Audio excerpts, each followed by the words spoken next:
Okay, welcome back to Active Physics. Now we're in Sports Chapter 1. In this video particularly, we're going to address the first four activities, 1.1 through 1.4. So you did home first, and then you went and you did Sports Chapter 2. After that, you did Communications Chapter 1, which I showed you in the previous video. It corresponds to Chapter, I think, 4 in the new edition. I forget, but you have to watch that video. So there's some overlap between the new edition and the old edition for some of the material in active physics.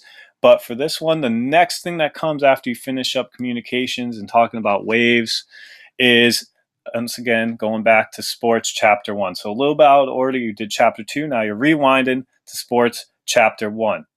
All right. So this involves around an activity where they have to make a track and field manual, and it recommends in the book that you can correspond and collaborate with your track and field coach at your school to get some ideas and some collaboration around this. But they're going to have to make a track and field manual to help their track team basically, do better in their track meets. So it starts off here in sports 1.1.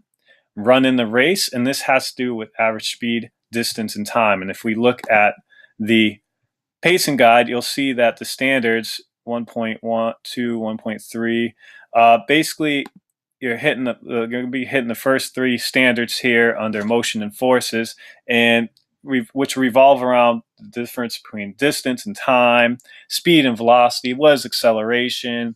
How do you calculate these things? What do they look like on a graph? So that's what this unit is all about, these first three standards. Of course, vector versus scalar. You could talk a bit about that when you're talking about, well, what's the difference between speed and velocity? Why do we have two words that almost nearly mean the same thing? So those are your standards you're going to be addressing here. All right, in your first activity, running the race, this happens to be one of my favorite activities in the whole curriculum because students get out there, they're running, they love to compare their speed with their fellow student. You know, some of them can be very competitive. If a student isn't very into running or being active, they could be one of the timers. It's okay. Before we used to have problems finding enough stopwatches. They were always breaking or dying on us. Nowadays, every student has a smartphone with a stopwatch feature built in, so that's no longer a problem.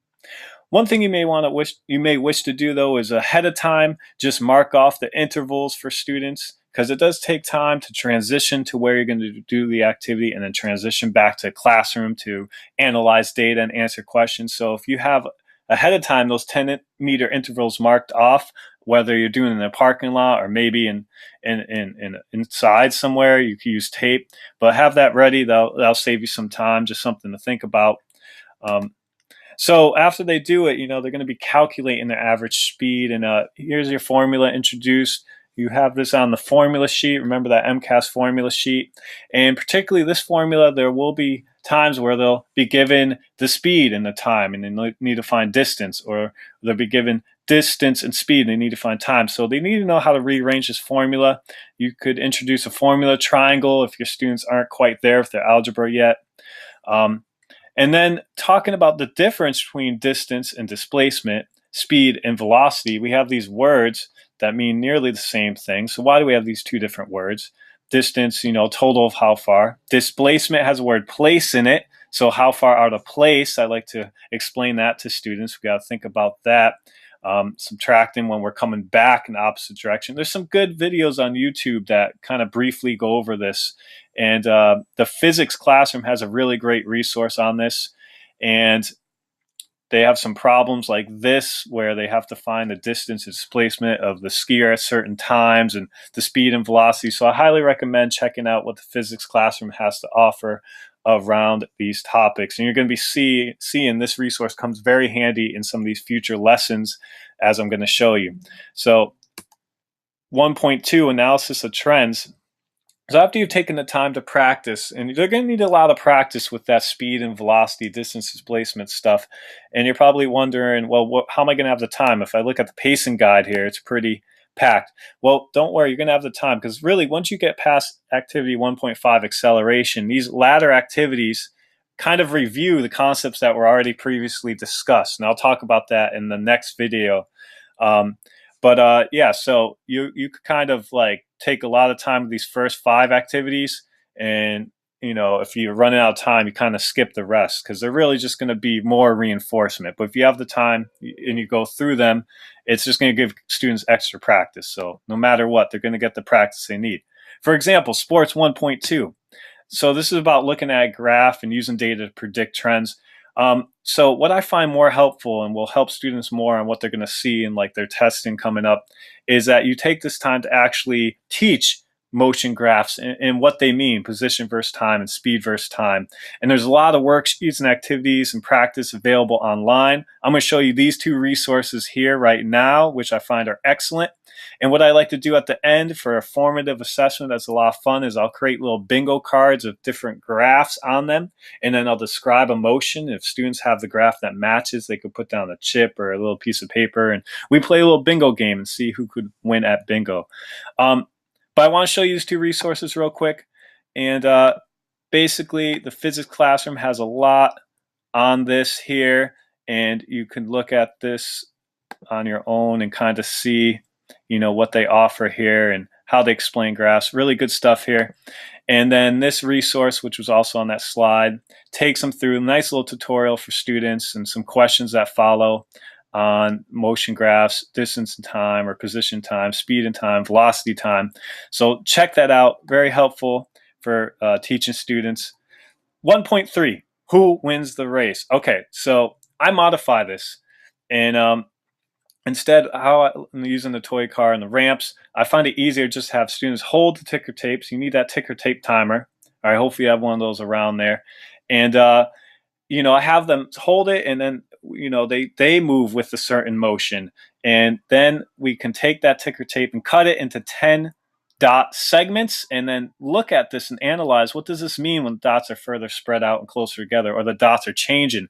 And once again, the physics classroom has some great resources for explaining this to students. If we take a look at this, they go through how to interpret a ticker tape, or these are also known as oil drip diagrams, and they give them a worksheet where they can practice on their own for homework or in class interpreting this. So if you don't have a ticker tape, you could at least go through these diagrams and what they mean, or you could get like a bottle that drips, and you can make your own on like a piece of paper on the floor and talk about your motion, how that affects it.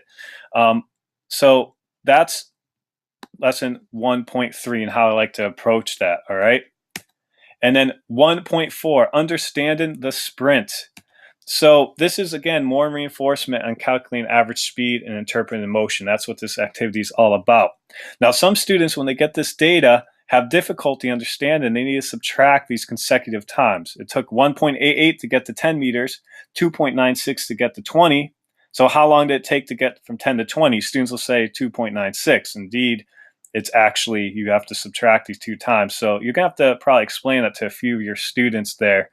And the graphing part of this lesson takes a while for students to do. So instead, you can kind of skip this lesson and supplement with more average speed type problems or more graphing practice. So that's up to you. You could take the time to go through this lesson. It takes some time for them to create those graphs.